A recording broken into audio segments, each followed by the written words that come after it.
દુબઈથી રાજકોટ લાવવામાં આવેલી ચોકલેટમાંથી ઈયળો નીકળી છે। જી હા, જાગૃત નાગરિકે વિડીયો બનાવીને સોશિયલ મીડિયામાં કર્યો છે વાયરલ। ચોકલેટથી પેટ અને આંતરડાની ગંભીર બીમારીઓ થઈ શકે છે। એક્સપાયર ડેટ લખ્યા વિના રેપર લગાવી વેચી ચોકલેટ। આરોગ્ય અધિકારી જયેશ વાકાણીએ પ્રતિક્રિયા આપી છે। એફએસઆઈના નિયમોનો ભંગ કરી ચોકલેટ વેચાઈ રહી છે। ચોકલેટ વિક્રેતા વિરુદ્ધ કરવામાં આવશે કાર્યવાહી।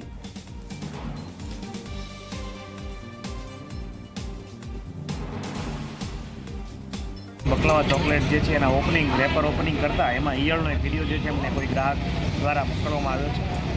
ખાસ કરીને જોવા જઈએ તો બકલાવા એક પ્રકારની સ્વીટ કહી શકાય કે જે એકચ્યુઅલી યુએઈમાંથી ઓરિજિન કરે છે।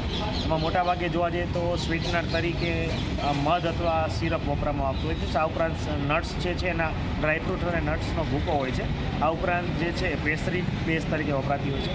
ઘણીવાર આ જે વિડીયો જોતાં અમને એવું લાગે છે કે કોઈપણ પ્રકારની બ્રાન્ડ એફએસએસઆઈનું એપ્રુવલ કે એક્સપાયરી ડેટ, બેચ નંબર કે પ્રોડક્શન ડેટ એવું કોઈ પણ વસ્તુ આમાં લખેલી નથી। બકાલા સીડ જે છે એની શેલ્ફ લાઈફ ખૂબ ઓછી હોય છે। આ ઉપરાંત એની બગડવાની શક્યતા પણ ઝડપથી થતી હોય છે।